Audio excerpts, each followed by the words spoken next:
So not many people realize that the Egyptian creation story is very similar to the creation story that we get in the Christian Bible, okay? And that's because the Christian Bible is a story that's been retold many, many times.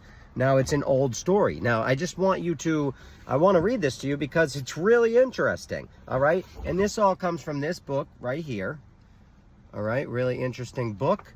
And I want to pull this because I want to show you the similarity between the Christian creation story and Egypt, because again, it's very similar, and Christians came a lot later than Egyptians, okay? Egypt was way earlier.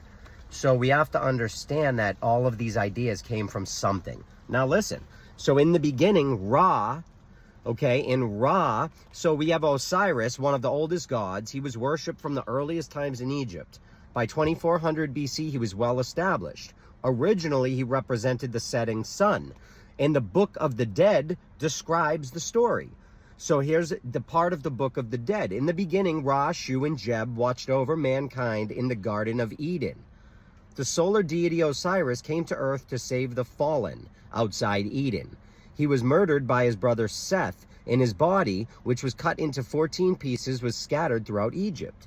After his death, his wife and sister Isis approached the god of wisdom, Thoth, for advice on how to put Osiris back together again. By use of a magical formula, she succeeded in finding her pieces, wrapped them in linen, and with help of Anubis, he revived them. Isis then transformed herself into a bird and carried the resurrected Osiris to the constellation of Orion.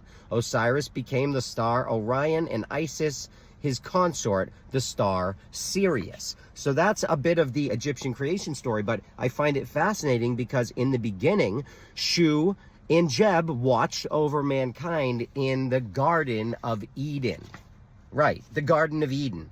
So again, all of these stories in Christianity are hand-me-downs. They're older stories. When you learn the older story, it gets really interesting. If you want to learn more, go to my website, withthesun33.com, and I am going to be completely off TikTok soon because I can't stand it. It's ridiculous. It's embarrassing. So if you want to find me, go to my website or find me uncensored on Telegram, withthesun33. I love you all.